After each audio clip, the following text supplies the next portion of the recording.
Buenos días, bienvenidos a nuestro tiempo devocional Tu Palabra para encontrar el camino. Hoy es 13 de diciembre del 2024 y vamos a continuar con la lectura de la Biblia con el libro del profeta Amós, capítulos 1 al 3 y el libro de Apocalipsis, capítulo 4.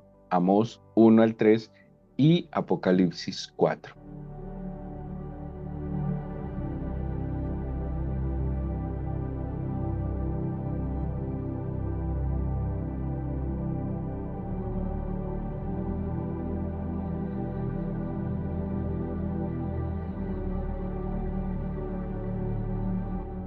Ubiquémonos en la Biblia entonces, en el libro Apocalipsis, para que continuemos con la lectura y tratando de comprender un poco lo que aquí está escrito. Eh, Creo yo que es muy complejo y necesitaríamos bastante tiempo y estudio para una comprensión absoluta.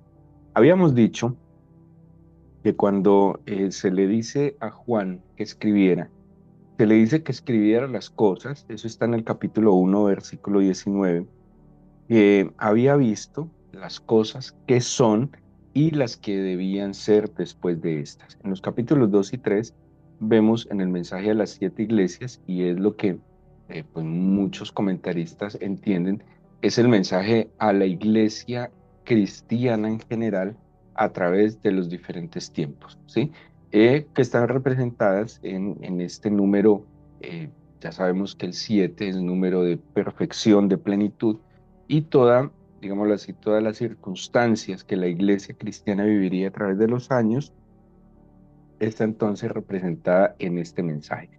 Viéndolo de alguna manera, bueno, hay unas teorías o unas hipótesis sobre el tiempo o los tiempos que planteados en la Biblia. Algunos lo llaman lo dividen en dispensaciones, en unos periodos de tiempo llamados dispensaciones, y aquellos que exponen esta hipótesis hablan de la dispensación de la gracia, donde digámoslo así, el protagonista principal es la iglesia, ¿sí? El tiempo de la iglesia. Bueno, nosotros, sin decir pues que asumamos que esas dispensaciones son verdad como se plantean, puesto que no es que estén en la Biblia, pero estamos definitivamente en los tiempos de la iglesia, ¿sí? Se puede ver, por ejemplo, otros dividen el tiempo bíblico en pactos, ¿sí? Los diferentes pactos. A nosotros nos correspondería estar bajo el nuevo pacto, la nueva alianza que se confirma o se da a través de la sangre de Jesucristo. Así que, terminado el periodo de la iglesia, ¿sí?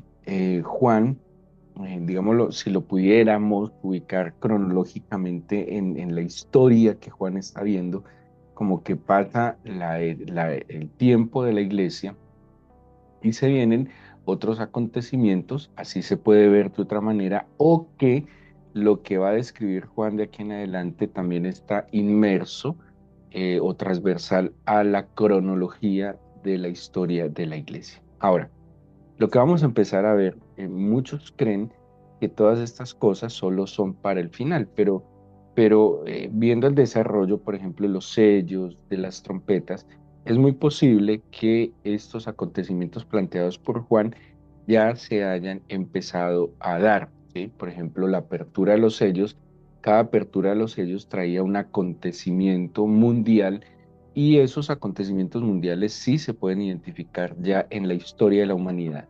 Y pues, porque seguramente en otro momento muchos pensarían que todas estas cosas que plantea el Apocalipsis son solo al final de los tiempos, o sea, como el último momento de la historia de la humanidad, pero se pueden notar que se ha sido por lo menos de este último siglo evidentes estas descripciones que da el libro de Apocalipsis, por ejemplo, respecto a los sellos, y es posible que respecto a las trompetas. Dice entonces el versículo 1 del capítulo 4.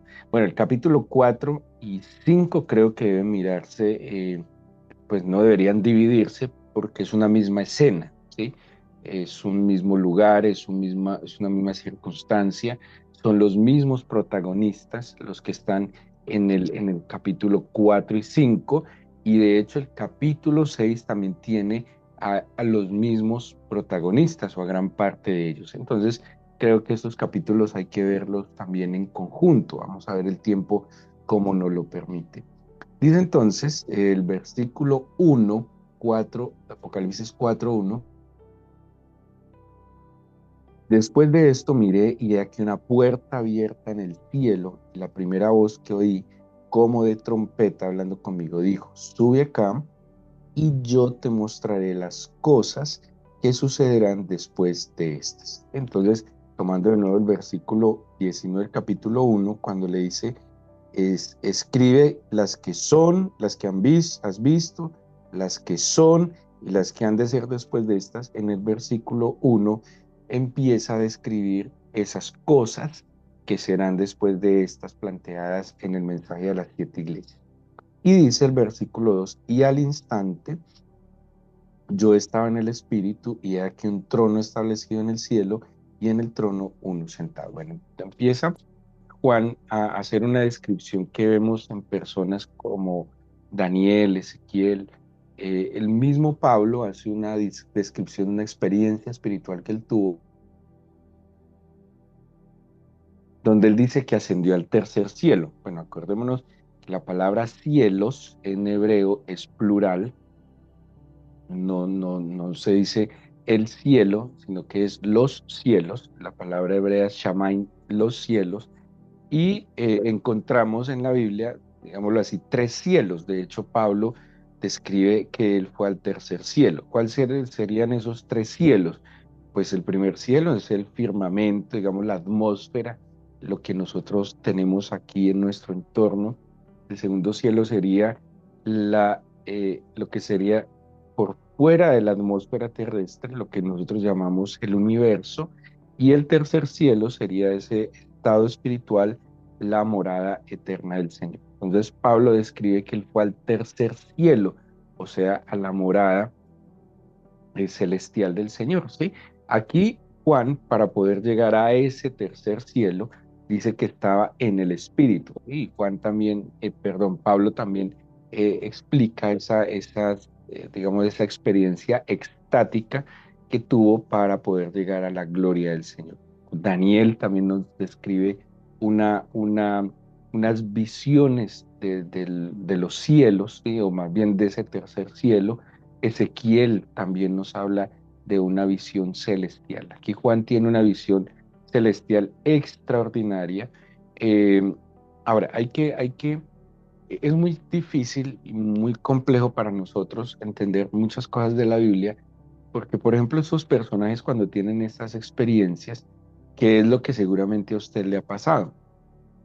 Cuando nosotros logramos entrar en esa comunión profunda con el Señor, ¿sí? Cuando podemos orar con profundidad, cuando podemos enfocarnos, cuando podemos tener esa experiencia, como la llamamos y la entendemos, de estar delante de la presencia del Señor, seguramente usted ha experimentado que su entorno, como que se abstrae de su entorno, donde parece que el tiempo no pasa, donde parece que el espacio no lo afecta, ¿sí? Porque esa experiencia de estar en la presencia del Señor, como que nos sacara de este entorno físico, material, temporal, espacial, ¿sí? Ahora, ¿por qué quiero decirles? Si usted ha tenido esa experiencia, sé que me está entendiendo. Cuando, cuando hablamos del tercer cielo, de la morada del Señor, pues hay cosas que son diferentes a nuestra dimensión física. En la eternidad no hay tiempo, ¿sí? O sea, no se puede decir pasaron 2 minutos, pasaron 3 minutos, pasaron 1000 minutos. Por eso el Señor mismo dice, o la Biblia dice que para el Señor lo mismo es un día que 1000 años. Es lo mismo realmente porque, digámoslo así, no existe el tiempo. Y el tiempo es una condición de la creación y nosotros estamos sujetos al tiempo, pero el eterno Dios no está sujeto al tiempo y tampoco al espacio, ¿sí? Por eso el Señor se habla de su omnipresencia. Entonces, ni tiempo, ni espacio, ni la condición física, material, la materia que puede limitar muchas cosas, Entonces, Juan, digámoslo así, cuando va al cielo, al tercer cielo, ese evento no lo podemos, digámoslo así, ubicar temporalmente en nuestra historia, simplemente está en la eternidad. Complejo, ¿no? Y para nosotros también es muy difícil, seguramente, entender la escritura en estos términos de eternidad, porque como que automáticamente en nuestra mente todo lleva a ponerlo, a ubicarlo en una línea temporal, ¿sí? Juan está en el espíritu. Al estar en el espíritu, el tiempo, de nuevo, es un factor que no es determinante en lo absoluto, ni el espacio, ni nada. Él simplemente tiene esta experiencia. De nuevo, como pudo haber pasado un año en esta experiencia, cuando Juan vuelve de su esta situación extática, pudo haber pasado un minuto aquí en la tierra. Por eso también habla de un abrir y cerrar de ojos. En ese abrir y cerrar de ojos nuestro aquí, en la eternidad, pudieron haber pasado muchas cosas, ¿sí? Es como cuando, por eso alguien le escuchaba hablar de que la muerte es un ensayo, perdón, el dormir es un ensayo de la muerte, es una, digámoslo, una explicación de la muerte. Cuando usted se duerme en la noche, usted no siente que pasaron 5, 6, 8 horas de sueño. Muchas veces usted se duerme y cuando abre los ojos de nuevo, es como si no hubiera pasado el tiempo, ¿sí? Algo así se explica sobre la muerte. Cuando la persona muere, despertará el momento de o el tribunal de Cristo o el juicio eterno, ¿sí? Entonces, pues, trato de explicarle esto para que podamos comprender esta experiencia tan impresionante que tuvo Juan, que es sacado de la realidad y vio la gloria del Padre. Esta visión entonces es muy importante porque va a estar presente el trono del Padre, ¿sí? Pero también va a estar presente el Cordero del Señor, a quienes se les dará adoración, ¿sí? Dice, entonces empieza a escribir el trono. En el versículo 3 dice, el aspecto del que estaba sentado era semejante a piedra de jaspe, cornalina, habían alrededor del trono arcoíris, semejante en aspecto a la esmeralda. Alrededor del trono, entonces empiezan a ver los personajes. ¿Qué personajes habían acá? Uno que no lo describe con antropomorfismos, o sea, no hay una descripción como humana, como otras visiones que se tienen, sino que lo describe, dice, su aspecto era tan glorioso que lo describe como piedra de jaspe, cornalina, había un arco, pero si ustedes miran, no hay un antropomorfismo como lo hay en otras visiones celestiales, ¿sí? Tenía que ser un resplandor, algo muy impactante que Juan lo describe de esta manera. Aparecen 24 tronos. En los tronos había 24 ancianos, estaban vestidos de ropas blancas con coronas de oro en sus cabezas. De nuevo, esta imagen de las ropas blancas es muy importante en la Biblia o mucho más en el Nuevo Testamento. Las ropas blancas hacen referencia a la pureza y a una vida de santidad y a una vida de limpieza, ¿sí? Eh, mm, Como dice el dicho nuestro, el hábito no hace al monje, pero lo distingue, es que las vestiduras manifiestan la identidad de lo que en verdad hay en mi interior, ¿sí? Y la Biblia habla de la vestidura blanca, de la dignidad de las vestiduras blancas. Esto es una imagen que viene desde el sumo sacerdote que debía vestir con lino fino. Había el lino, el lino es un tejido que natural, el lino natural es de un color como beige, ¿sí? O un café clarito, ese es el lino natural.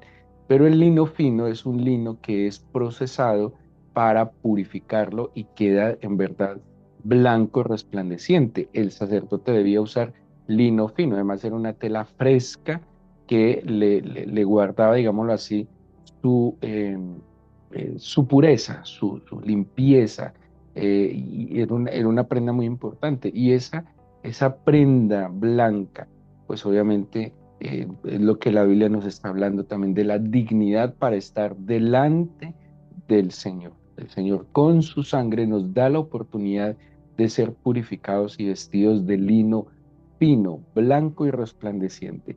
Estos 24 ancianos Bueno, ¿de quiénes son estos 24 ancianos? Algunos han dicho, es una interpretación muy acomodada, no es muy clara, que son los 12 patriarcas y que son los 12 apóstoles.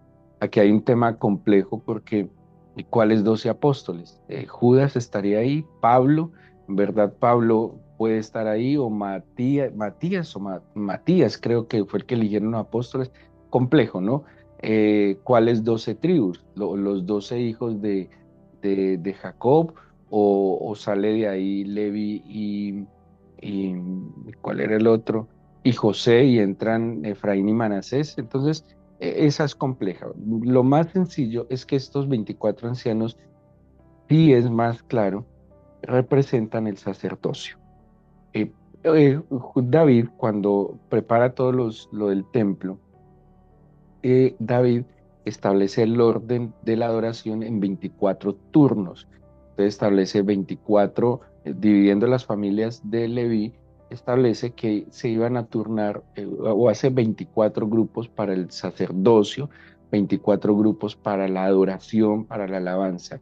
Entonces este número 24, desde el orden establecido por David y el culto en el templo, representa el sacerdocio, ¿sí?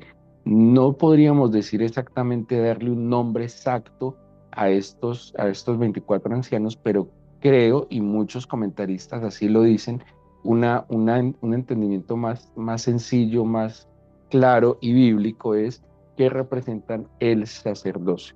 Ahora, es posible que en la gloria del Señor, cuando estemos en la gloria del Señor, veamos que cada uno era una persona específica, pero realmente en la claridad que nos da la Escritura, son 24 ancianos que representan el sacerdocio, el culto y la adoración del Señor delante del trono. O sea que estos ancianos son intercesores, estos ancianos son adoradores y representarían esa función sacerdotal, vestidos blancos y tenían coronas de oro. Del trono salían relámpagos, trueno, voces. Delante del trono ardían 7 lámparas de fuego, las cuales son los 7 espíritus de Dios. Eso está en Isaías 11:1. Hay una descripción, y cuando hay una profecía mesiánica, dice que sobre él reposarían los 7 espíritus del Señor. Si está leyendo conmigo, lo va a entender mucho mejor. Estoy en Apocalipsis 4, versículo 6. Bueno, perdón, 5, y describe entonces los 7 espíritus de Dios. Delante del trono, versículo 6, había como un mar de vidrio semejante al cristal, y junto al trono y alrededor del trono, 4 seres vivientes llenos de ojos delante y detrás. Aparecen otros personajes. Entonces, está el gran trono del Eterno, están los 24 ancianos, y ahora aparecen 4 seres vivientes. Daniel nos habla de 4 seres vivientes, Ezequiel también nos habla de 4 seres vivientes, tienen algunas similitudes, ¿sí? Bueno, y tienen unas connotaciones muy particulares, pero aquí describe 4 seres vivientes, ¿sí? Dice el versículo eh, 7, empieza a describirlos. El primero era semejante a un león, el segundo un becerro es un novillo joven, o un toro joven, pues. El tercero tenía rostro de hombre, y el cuarto era semejante a un águila volando. Versículo 8, los 4 seres vivientes tenían cada uno 6 alas alrededor, y por dentro estaban llenos de ojos y oído a esto. Versículo 8, y no cesaban día y noche de decir: Santo, santo, santo es el Señor Dios Todopoderoso, el que era, el que es y el que ha de venir. Isaías también, en su visión celestial, describe esta adoración: Santo, santo, santo. Los cristianos han interpretado este santo, santo, santo como la adoración al Padre, al Hijo, al Espíritu Santo. Esa es una interpretación. También, como lo está diciendo el mismo versículo, está adorando al que era, al que es y al que ha de venir. Entonces, santo el que era, santo el que es, santo el que ha de venir, que es coherente a decir santo el Padre, santo el Hijo y santo el Espíritu Santo, porque, por ejemplo, ¿quién es el que ha de venir? El Hijo, ¿sí? Entonces, pues ambas cosas tienen mucho sentido. Dice el versículo 9 Y siempre que aquellos seres vivientes dan gloria y honra y acción de gracias, escuchen cómo es la adoración en los cielos. Gloria, honra y acción de gracias al que está sentado en el trono, al que vive por los siglos de los siglos. Los 24 ancianos se postran delante del que está sentado en el trono y adoran al que vive por los siglos de los siglos y echan sus coronas delante del trono diciendo, Señor, digno eres de recibir la gloria y la honra y el poder, porque tú creaste todas las cosas y por tu voluntad existen y fueron creadas. Si ustedes notan, en esta descripción hay un tiempo, y el tiempo es presente, porque la eternidad es un eterno presente, es un presente continuo. Aquí no está describiendo algo que fue, sino que algo, de hecho, Juan trata de escribirlo diciendo día y noche, o sea, siempre, forever, tiempos de tiempos, ¿sí? Es un presente eterno y continuo. El capítulo 5, entonces, en esta escena de adoración, vamos a ver hasta dónde alcanzamos a llegar, en esta escena de adoración, donde está el trono, entonces ya tenemos estos personajes, el trono con el eterno, los 24 ancianos que representan un sacerdocio, y estos 4 seres vivientes que van a tener un papel muy importante más adelante, estos adoran, están adorando al Padre. Y dice el versículo 5, y vi en la mano derecha del que estaba sentado en el trono un libro escrito por dentro y por fuera, sellado con 7 sellos. Quiero hacer una referencia rapidita. Hay 2 referencias en el Antiguo Testamento a un texto escrito por ambos lados. En Éxodo, cuando Moisés recibe las tablas de la ley, en Éxodo 32:15 habla que las tablas de la ley están escritas por ambos lados. Pero Ezequiel capítulo 2, cuando es llamado por el Señor, eh, en una visión que tiene Ezequiel, dice el capítulo 2, versículo 9, miré y he aquí una mano extendida hacia mí. Mire que tiene mucha similitud a lo que está viendo Juan, que en la mano derecha del que está sentado está un libro escrito por dentro y por fuera, sellado con 7 sellos, o sea, en su mano, ¿sí? Y dice que esta mano, vuelvo a Ezequiel, en ella había un libro, había un rollo de libro, diferente a lo que dice Moisés en Éxodo, porque Moisés eran tablas de piedra y aquí estamos hablando de rollos en Ezequiel. Y ojo con esto, el versículo 10 del capítulo 2 de Ezequiel, lo extendió delante de mí y estaba escrito por delante y por detrás. Y oigan lo que estaba escrito, endechas y lamentaciones y ayes. O sea que este libro sellado de Apocalipsis 5, si lo identificamos con el libro escrito que vio Ezequiel en el capítulo 2, que contiene endechas, lamentaciones y ayes. Ayes son advertencias. De hecho, en Apocalipsis vamos a ver los ayes. Hay endechas y lamentaciones, o sea, ¿cómo les explico? Quejas, lamentos, de expresiones de dolor, de sufrimiento, o sea, lo que va a venir sí va a traer sufrimiento. ¿A quién? Pues obviamente al que no pues, se arrepienta. Eso es, mire, todo el Apocalipsis también plantea la última y las últimas oportunidades para que el ser humano se arrepienta de su camino y retome el camino de la salvación. El Apocalipsis, aunque suene pues todo tenebroso, es las últimas oportunidades que el Señor plantea darle a la humanidad para que reciban la salvación. Dice entonces, volvamos al capítulo 5 de Apocalipsis, el versículo 2, y vi a un ángel fuerte que pregonaba a gran voz, ¿quién es digno de abrir el libro y desatar los sellos?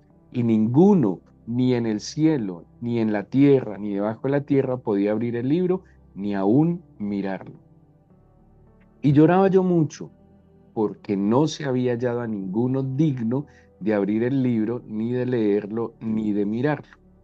Y uno de los ancianos me dijo, ojo que dice, ni en el cielo, ni en la tierra, ni debajo de la tierra, ¿sí? Y uno de los ancianos me dijo, no llores, he aquí el león de la tribu de Judá. ¿Quién es el león de la tribu de Judá? La raíz de David ha vencido para abrir el libro y desatar sus 7 sellos. Ya sabemos de quién está hablando. Versículo 5. Y uno de los ancianos me dijo, perdone, 6.